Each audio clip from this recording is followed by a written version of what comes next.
Notre si grand salut. Ça fait quelques mois que nous étudions ce sujet-là, ce thème, et vraiment notre salut est grand. Il est même si grand. Et vous avez le privilège de temps en temps, sans doute, d'essayer de partager ça aux autres, n'est-ce pas? Vous cherchez à chaque fois que le Seigneur vous en donne l'occasion de dire aux autres, voilà ce que Christ a fait pour moi et voilà ce qu'il peut faire pour chacun qui croit en lui. Il y a sans doute beaucoup de façons différentes de le faire, mais je suppose que personne ici ne l'a fait comme l'apôtre Paul l'a fait dans l'épître aux Romains. Il commence comme ceci. La colère de Dieu se révèle du ciel contre toute impiété et toute injustice des hommes qui retiennent injustement la vérité captive, car ce qu'on peut connaître de Dieu est manifeste pour eux. Dieu le leur ayant fait connaître. Bonne nouvelle? Colère de Dieu? On a du mal à un peu associer ces deux idées-là, n'est-ce pas? Et pourtant, c'est en comprenant ce sous-thème, si vous voulez, de notre si grand salut, que nous comprenons en quoi il est justement si grand. Quand on parle de la colère, en général, nous voyons que différentes personnes l'expriment de différentes manières. Hein? On ne va pas faire un test ce matin. Je vais provoquer personne. Enfin, je vais essayer de ne pas provoquer qui que ce soit. Mais en tout cas, il y a des personnes qui, dès le moindre petit malentendu, eh bien, elles explosent. Elles explosent vraiment. Et tout le monde le sait. Elle est mécontente. Et heureusement, il y a des personnes aussi qui arrivent à mordre la langue. Quand il y a une petite injustice qui est ressentie, une petite réprimande qui est peut-être malencontreuse, et on se sent un peu blessé, on arrive malgré tout à ne rien dire, à le garder pour soi, à encaisser. Rien n'empêche pour cela de garder ça enfoui dans le cœur, n'est-ce pas? Où elle peut prendre même racine, cette colère-là, et grandir, et grandir, et grandir, jusqu'au jour où, voilà, ça explose quand même, hein? Ça explose quand même. Mais Dieu, comment est-il? Est-ce que vous le voyez plutôt, monsieur Mèche-Court, ou est-ce que vous le voyez plutôt, monsieur Mort-la-Langue? Dans la parole de Dieu, il exprime la colère, oui. Et nous allons voir ce matin que probablement aujourd'hui, en 2021, il ressent plus de colère qu'à tout autre moment dans toute l'histoire du monde. Et pourtant, il maîtrise, il gère, il se laisse pas dominer par la colère, c'est lui qui domine sa colère. Tout à l'heure, le frère nous a évoqué ce moment dans l'histoire où Moïse a souvent eu cette face-à-face avec l'Éternel, et un petit peu plus tard que le moment où il a évoqué, eh bien, Moïse était de nouveau sur la montagne.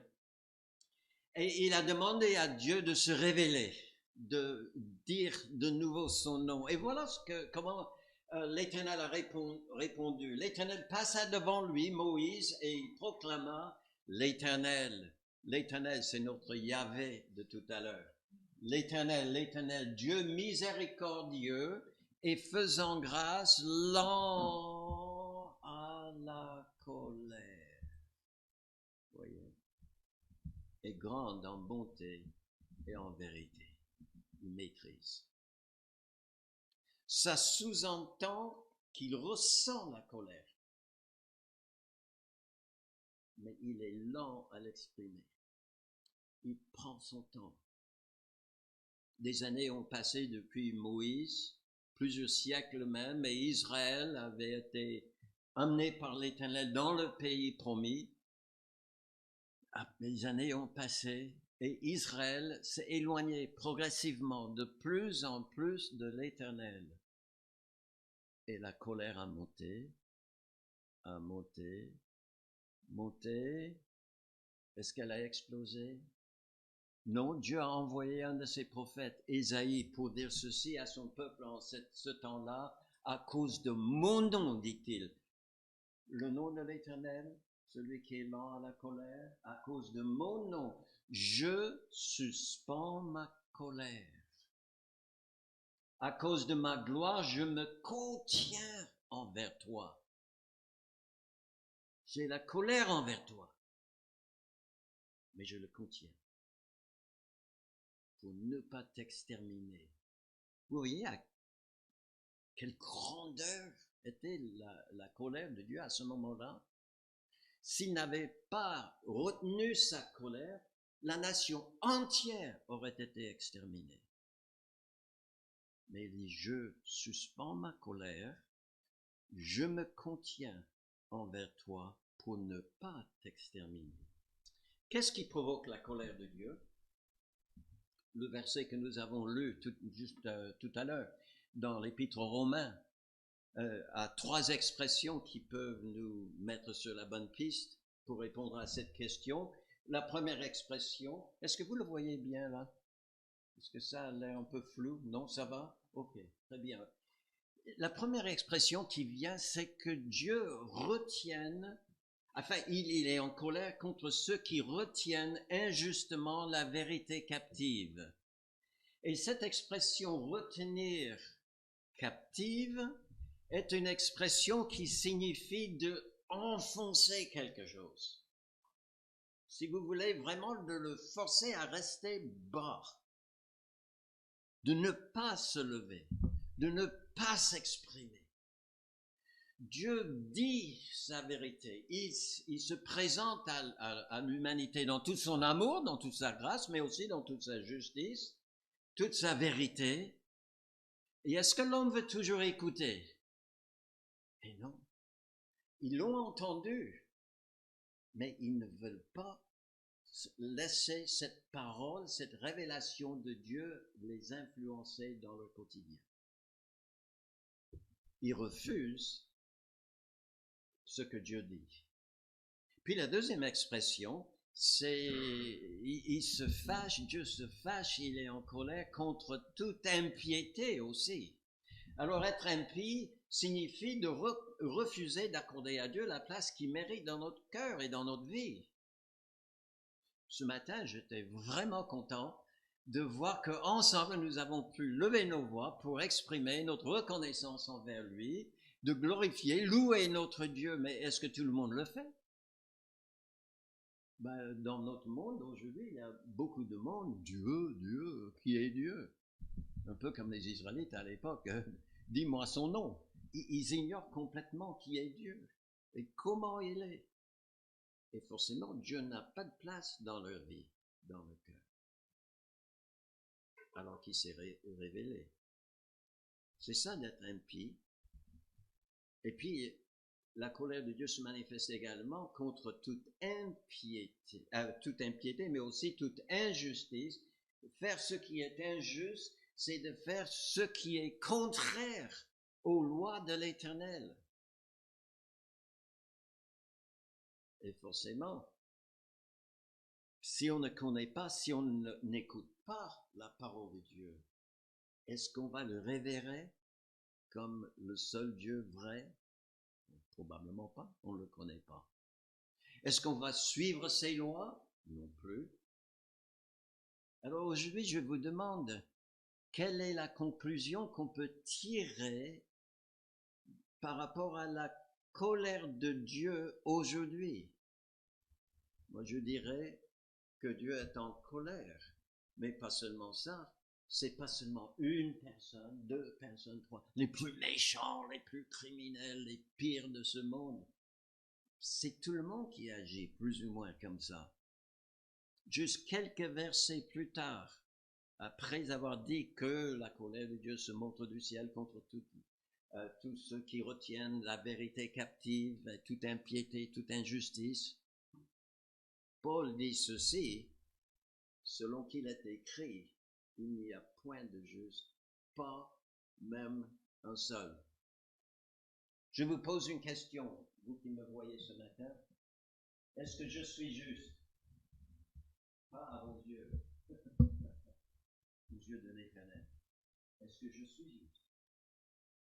Alors maintenant, soyons honnêtes aussi. Est-ce que vous êtes juste? Est-ce que nous sommes justes? Dieu, par lui-même, on ne l'est pas. Il n'y a pas un seul qui est par lui-même juste devant celui qui est 3 fois saint. Quelques-uns diraient, oui, mais Dieu nous a créés avec une certaine faiblesse par rapport au péché. Moi, j'ai une espèce de défaut moral. Des fois, quand il y a une tentation qui m'arrive, ben, je ne peux pas faire autrement. Vous n'avez jamais entendu cette expression? Je n'ai pas pu faire autrement. Est-ce que c'est la faute de Dieu finalement? Bien avant l'apôtre Paul, un des hommes les plus sages de tous les temps, Salomon, il a fait ses études, il a beaucoup observé, et voilà sa conclusion. Seulement voici ce que j'ai trouvé, c'est que Dieu a fait les hommes comment? Droits. Mais ils ont cherché beaucoup de détours. Vous avez peut-être une traduction qui met un autre mot à la place de détour. Et dans cette traduction, le mot qui est employé, c'est des subtilités. Dans d'autres, c'est des raisonnements. Nous essayons de raisonner avec Dieu. Oui, Seigneur, je sais que tu veux que je fasse, que je sois droit, que je fasse comme ça, mais vous savez, je suis un cas spécial. J'ai des circonstances exténuantes. Moi, j'ai une excuse. Et on essaie de raisonner. Non, Dieu est quand même aujourd'hui en colère. Je sais qu'on n'aime pas entendre ça le dimanche matin. Hein? Le frère a dit, Seigneur, encourage nos cœurs ce matin. On n'aime pas entendre ça, surtout un dimanche matin où on préfère venir tout bien habillé, chanter les louanges à Dieu et l'imaginer dans notre esprit comme un grand smiley au ciel.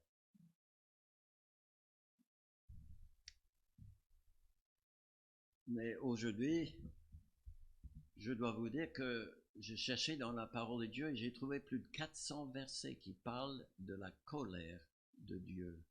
Rassurez-vous, nous n'allons pas les voir tous ce matin, mais en parcourant rapidement ces versets ces derniers jours, j'ai découvert que la colère de Dieu s'enflamme, qu'elle se déchaîne quand elle s'exprime, hein, quand Dieu ne le suspend plus. Ça déchaîne. Elle peut être ardente, grande, furieuse, violente. C'est des mots que j'ai trouvés noir sur blanc dans la parole de Dieu. Et que fait-elle, cette colère? Eh bien, elle poursuit sans répit. Elle déchire, épouvante, engloutit, dévore, disperse, précipite et détruit nos œuvres quelquefois.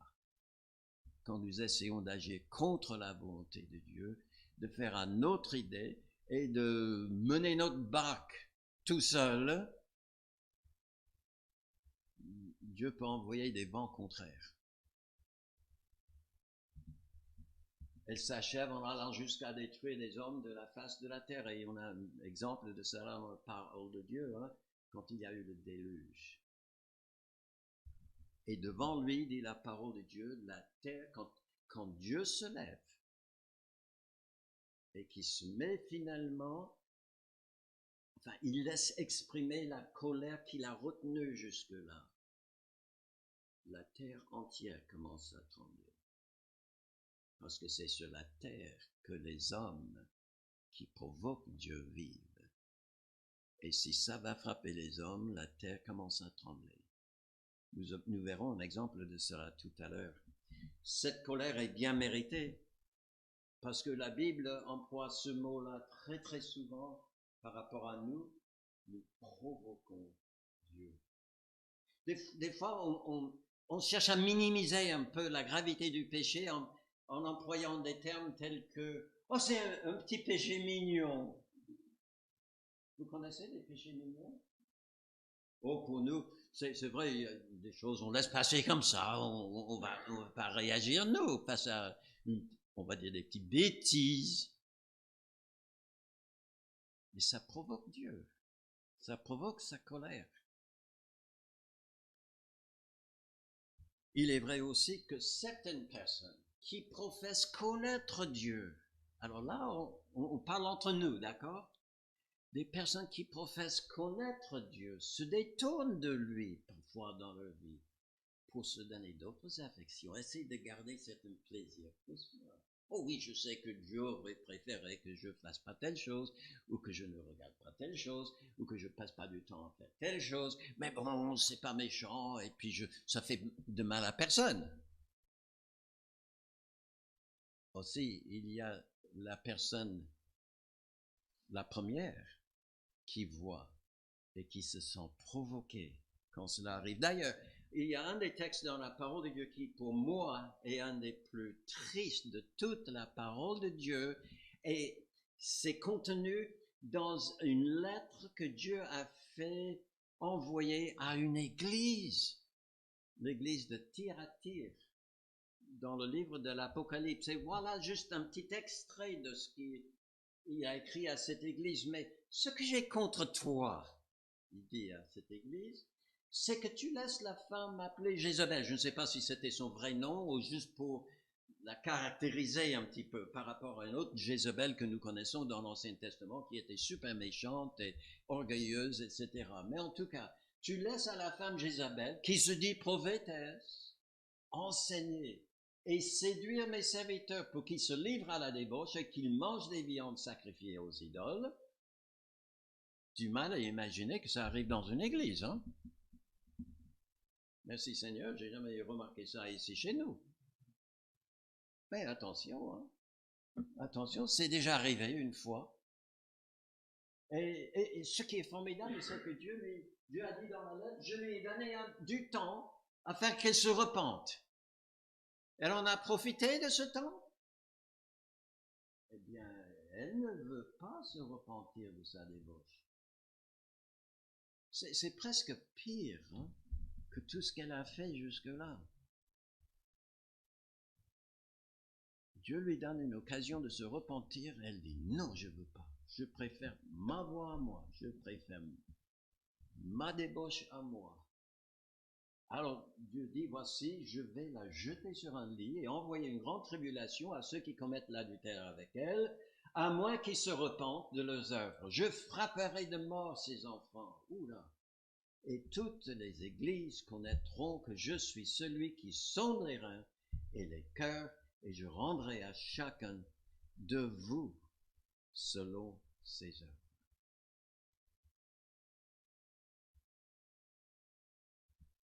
Heureusement, il y a ces deux passages que nous avons déjà remarqués ici.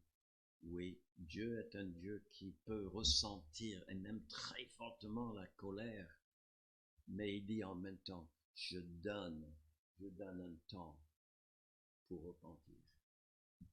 À moins qu'il ne se repente. C'est ce que Dieu recherche. C'est pourquoi il domine sa colère. C'est pourquoi il suspend sa colère. C'est pourquoi il attend pour donner à chacun qui fait fausse route de changer de voie et de revenir vers lui. Heureusement, on n'est pas encore là. Et là, on entre vraiment dans la bonne nouvelle. Parce qu'avant de terminer tout ça, son explication de l'évangile, la bonne nouvelle de Jésus-Christ, il arrive à dire ceci. Étant donc justifiés par la foi, nous avons quoi? La paix avec Dieu. Là où il y avait colère avant. Là maintenant, j'ai la paix avec Dieu par notre Seigneur Jésus-Christ. Lui-même qui voyait et qui était provoqué par mes péchés, il dit à mon sujet maintenant, est juste. Lui qui était auparavant en colère contre moi, il est apaisé. Il est apaisé. La paix ici, nous avons la paix. C'est pas la paix que nous ressentons dans notre cœur. C'est la paix qui est maintenant établie en Dieu par rapport à moi.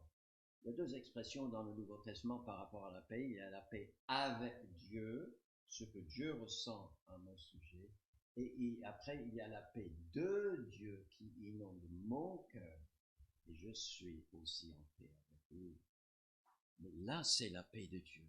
Il est apaisé par rapport à celui qui jusque-là l'avait beaucoup provoqué, offensé. Et il y a un mot dans le Nouveau Testament qui exprime ce virement-là.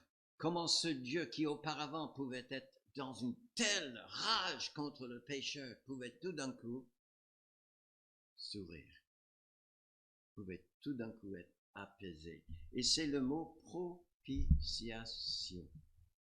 Alors c'est un long mot, c'est un mot que nous n'avons pas l'habitude de prononcer aujourd'hui, mais c'est un mot qui signifie tout simplement que par son sacrifice, Jésus-Christ rend Dieu propice. On entend dans le mot propitiation, propice, et même propice, on ne l'utilise pas tous les jours. Hein. Ça signifie que Dieu est maintenant favorable à l'égard du pécheur qui se repent de ses péchés et qui croit en lui. Voyez le changement qui est là?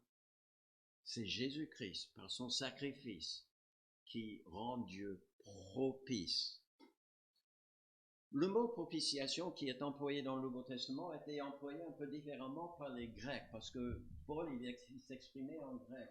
Les Grecs, quand ils parlaient de propitiation, ils avaient une image de Dieu, des dieux, parce qu'ils louaient beaucoup de dieux. Hein. Ils avaient cette notion que la relation normale entre des dieux et les hommes, c'était une relation conflictuelle, hein, de colère. Dieu est en colère avec nous. Est-ce la relation normale? Et non, pas selon la parole de Dieu. Selon la parole de Dieu, Dieu nous a créés en son image et Dieu a tout fait pour entourer l'homme et lui donner tout ce qu'il fallait dans le jardin d'Éden. Non, la relation normale qu'un homme devait avoir avec Dieu, qu'une femme, un enfant peut avoir avec Dieu, normalement, ça devait être une relation de confiance, une relation d'amitié. On a employé ce mot tout à l'heure dans nos chants, d'amour avec lui. Mais quelque chose est arrivé pour changer cette relation. C'est le péché qui est entré dans le monde. Il y avait un autre aspect de différence entre la conception grecque et la conception biblique par rapport à ce mot propitiation. Pour les Grecs, on pouvait malgré tout arranger tout entre soi-même et les divinités en faisant des choses pour plaire aux dieux. On pouvait faire des rites, on pouvait offrir des offrandes, on pouvait faire plein de choses, des prières, etc., pour justement donner la possibilité de voir ce changement d'attitude en Dieu. Mais c'est pas comme ça dans la Bible. Dans la parole de Dieu, moi qui mérite la colère de Dieu, je ne peux absolument rien faire pour changer sa disposition. C'est moi le provocateur. C'est moi le pécheur. Et on ne peut pas réécrire l'histoire. Je me tiens devant lui, pécheur, méritant la colère de sa justice. Mais dans 1 Jean chapitre 2, verset 2, nous lisons ceci par rapport à Jésus-Christ. Il est lui-même la victime. Ici, c'est traduit expiratoire. C'est exactement le même mot. Il y a dans certaines versions, on met expiatoire.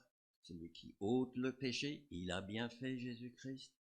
Mais c'est aussi l'idée qu'il est la victime propitiatoire. C'est lui qui ôte de notre côté. Il regarde vers nous. Il ôte notre péché et puis il regarde vers le Père et il calme, il dit, mais voilà, j'ai payé pour tous ces péchés.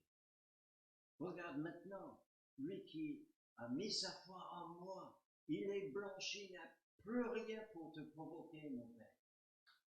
C'est la colère de Dieu. N'est-ce pas merveilleux? Et il a fait ça pour nous, mais il a fait ça également, comme dit le verset, pour le monde entier. Déjà, avant la venue de Jésus-Christ, il y avait des façons pour apaiser la colère de Dieu, de faire en sorte qu'il le suspend, il le garde pendant un temps. On pouvait présenter des sacrifices devant l'autel, on pouvait, dans quelques cas, amener de l'argent, parce que Dieu ne voulait pas la mort du pécheur. Alors, dans certains cas, on amenait de l'argent. Dans d'autres cas, on mettait du feu dans un encensoir ou brûlait du parfum devant l'Éternel. Et dans tous les cas, eh bien, tous ces actes-là devaient être sincères. Ce n'était pas une question d'aller présenter une offrande juste comme ça. Non, il fallait être sincère et accompagner nos gestes par un changement de cœur. Vous savez, toutes ces choses montraient que la colère juste de Dieu ne peut être apaisée tant que subsiste le souvenir du péché. Si Dieu, en te regardant ce matin, il voit encore le péché en toi, eh bien sa colère est là aussi. Si tu as vu en son Fils et tu as accepté en son Fils celui qui est ton Sauveur, qui est mort pour toi et qui t'a lavé de tous tes péchés, eh bien, il n'y a plus rien que Dieu voit en toi pour provoquer sa colère. C'est formidable, hein? Ces actes préfiguraient justement, ces offrandes, toutes ces choses qui étaient faites auparavant, préfiguraient le vrai sacrifice de propitiation fait par Jésus-Christ. Mais j'aimerais souligner une chose ce matin. Dieu n'a jamais renoncé à sa colère. D'accord? Il a dévié. Là où la colère devait frapper, la main s'est mise en mouvement pour frapper et a frappé à côté. A frappé le Fils plutôt que toi et moi. Et c'est pour cela que nous lisons dans Ésaïe 53, il, Jésus-Christ, le serviteur de l'Éternel, a été frappé de Dieu. Il était blessé. Le châtiment qui nous donne la paix est tombé sur lui. Vous voyez? La colère, il y avait ce jour où la colère s'est exprimée finalement. Mais pas contre moi, le pécheur, ni contre vous, contre son Fils. Il était meurtri, maltraité, opprimé, il était enlevé par l'angoisse et le châtiment. Et il est même dit qu'il a plu à l'Éternel de le briser par la souffrance parce que sa justice jusque-là n'a pas eu sa pleine expression. Et là, finalement, justice et grâce sont rencontrées dans la personne de Jésus-Christ. La justice et le péché par lui, blanchi, objet de la grâce et de la bonté de Dieu. Est-ce que vous ne comprenez pas maintenant pourquoi Jésus-Christ, il a dit dans le jardin de Gethsémani, mon âme est triste jusqu'à la mort? Pourquoi il a dit aussi, mon Père, s'il est possible que cette coupe s'éloigne de moi, toutefois non pas ce que je veux, mais ce que tu veux. Et quelques heures plus tard, lorsqu'il s'est trouvé effectivement sur cette croix, il a dit, mon Dieu, pourquoi m'as-tu abandonné?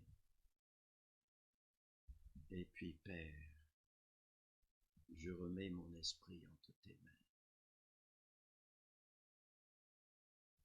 Peut-être avons-nous pensé jusque-là, et moi de même, que lorsqu'il a dit, c'était un acte de confiance. Seigneur, je sais que tu vas me ressusciter. Donc je mets mon âme entre tes mains, je sais que je suis toujours entre de bonnes mains dans les tiennes. Alors je je me demande que s'il n'y a pas une partie de vérité en disant, parce que là, quand il a dit ça, c'est les dernières paroles sur la croix. Il était sur le point de mourir. Il a réuni ses dernières forces et dans tous les évangiles, il a dit qu'il a hurlé cela. Mais mon âme, en fait, s'il n'est pas en train de dire, déjà,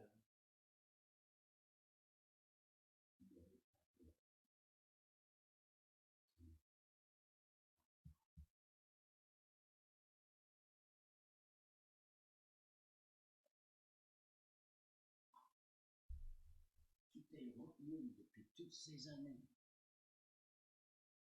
Et il mérite.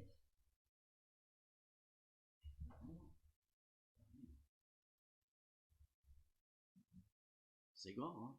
C'est énorme.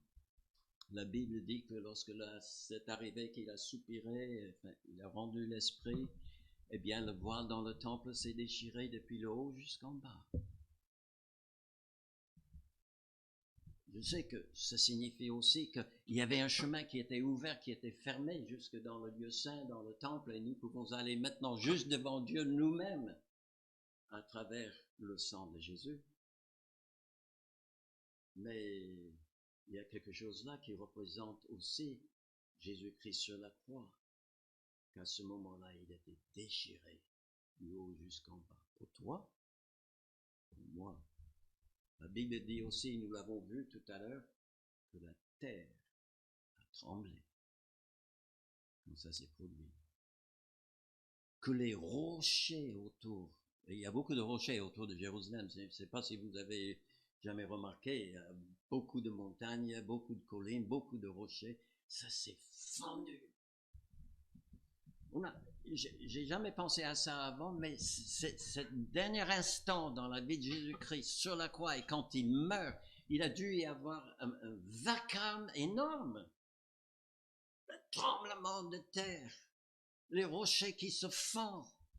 Et puis il est dit que les sépulcres s'ouvrent. On imaginait d'autres pierres qui se roulent devant l'entrée des tombes, et puis ça s'ouvre. Il a dû y avoir un vacarme énorme. Et maintenant on comprend pourquoi. Jésus s'est livré à la colère de son Père pour toi et pour moi. Et après, il y a eu silence. Et tout le monde est rentré. C'est le silence de la paix. La colère avait frappé avec toute sa rigueur, avec toute sa force, son ardeur, c'est comme une flamme qui embrase une forêt, avait complètement déchiré, blessé, frappé le Fils pour toi. Et puis c'était fini. C'était fini. La justice du Père qui est saint a fait ce qu'elle devait faire. Et les saints ont repris vie. Maintenant, j'ai déjà un peu évoqué le fait que dans la parole de Dieu, il y a en quelque sorte 3 grands jours de colère de Dieu qui touchent l'humanité entière. Le premier jour, on l'a déjà évoqué, c'est lors du déluge. Et là, la colère de Dieu a fait bouger les continents, la terre tremble. Et le monde entier a été inondé, tuant tout ce qui respirait, sauf des quelques-uns qui avaient trouvé refuge dans l'arche que Dieu avait pourvu pour eux. Premier jour. Deuxième jour, c'est quand Jésus était sur la croix. Le premier jour, la main de Dieu, quand elle devait frapper, a frappé le continent et le monde, toute la globe terrestre entière. Le deuxième jour, la cible était beaucoup plus étroite en quelque sorte. Ça n'a pas touché toute la globe. Ça n'a pas touché tout un continent, ni tout un pays, ni toute une ville, ni tout le Golgotha. il y avait une seule personne qui a tout pris, lui seul, pour nous. Et la main de Dieu, quand il a frappé, le Fils a rendu l'âme. Grâce au sacrifice de Jésus-Christ, des saints sont sauvés de la colère de Dieu et trouvent la vie. Il y a un troisième jour. Ces 2 jours-là, qu'on a déjà évoqués, sont déjà passés. C'est de l'histoire. C'est fini maintenant. Mais il y a un autre à venir. Et la parole de Dieu parle de ce jour où tous les incrédules, à la fin des temps, se tiendront devant le juge de toute la terre, devant cet énorme trône blanc, pour être jugé par lui. La Bible dit que la mer, la mort et le séjour des morts rendront les morts qui seront en eux. Donc personne ne s'y échappera. Les livres seront ouverts et tous ceux-là seront jetés dans les temps de feu, ce qui est le second mort. Première fois, il y avait une arche. Combien de personnes ont voulu monter dedans? Oui. Les animaux que Dieu a poussés vers là, la porte était fermée. Deuxième jour, on voit que ceux qui avaient déjà fait confiance à travers les sacrifices, les offrandes, tout ce qu'ils avaient fait en vue de Christ qui devait venir, le jour de sa mort, ils sont sortis des tombes. Ils ont eu la vie. Le troisième jour, où est l'arche? Il n'y a pas. Où est le Sauveur? Ah, il est là. Mais pas comme l'agneau de Dieu qui donne sa vie. Il devient l'agneau pour nous. Il maintenant dit, ce qui est intéressant dans le livre de l'Apocalypse, parce qu'il est question de cela, c'est qu'il on ne trouve personne qui se repent.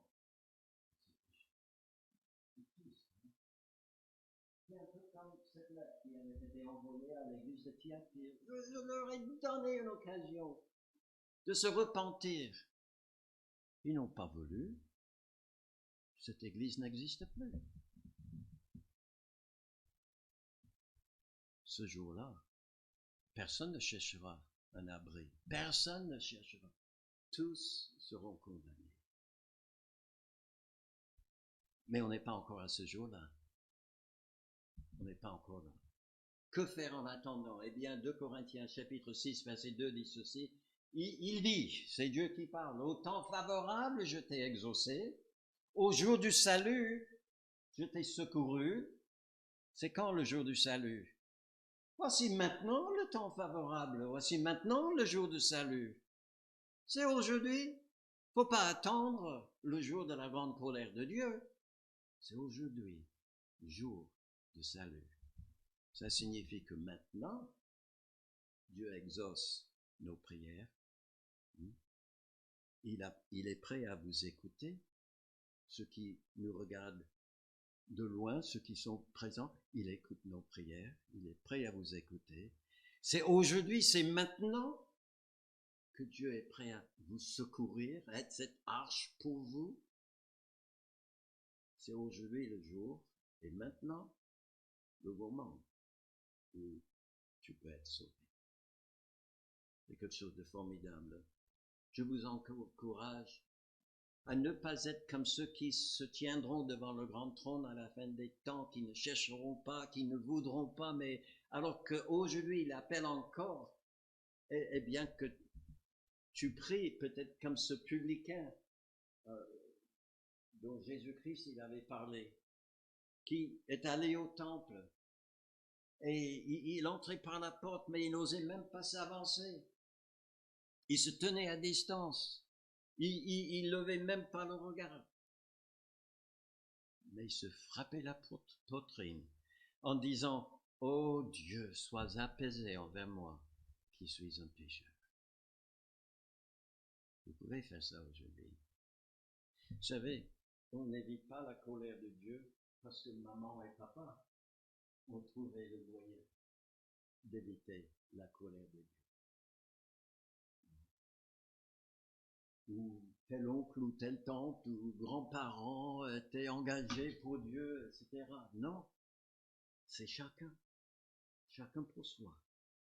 Qu'on soit petit, qu'on soit grand, qu'on doit prendre la décision. Et ça ne se fait pas automatiquement. C'est une décision que vous prenez de faire comme cet homme il a fait et de prier Dieu.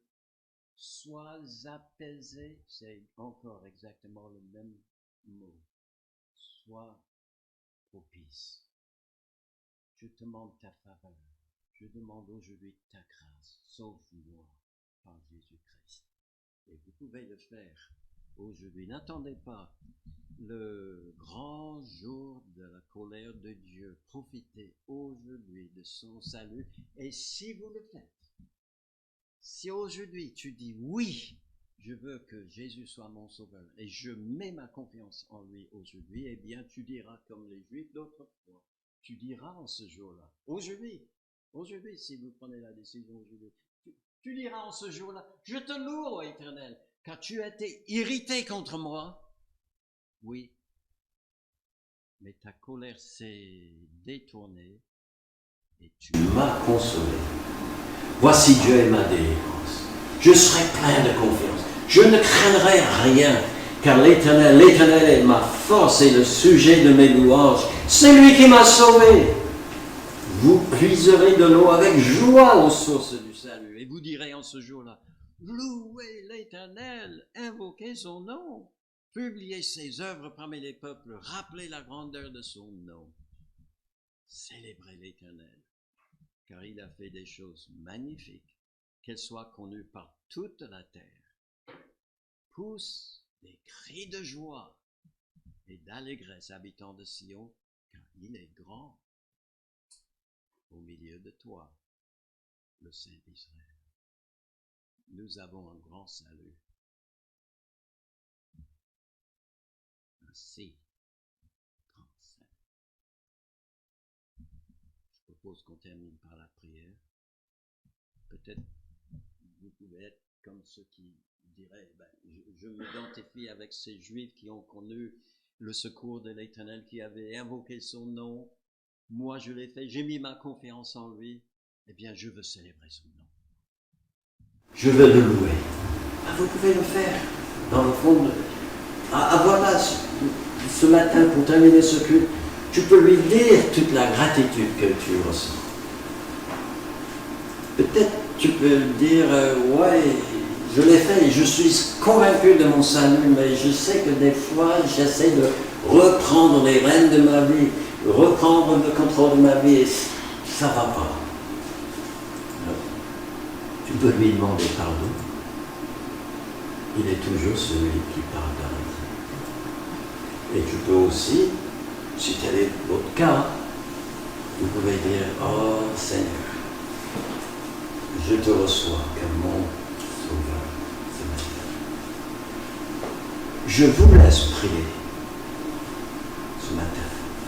Nous allons juste nous courber les têtes dans la prière, fermer les yeux. Chacun va dire ce qu'il a envie de dire ce matin, dans le fond de son cœur, sans dire rien à haute voix. On va juste rester un instant de calme où tout le monde peut s'adresser à Dieu.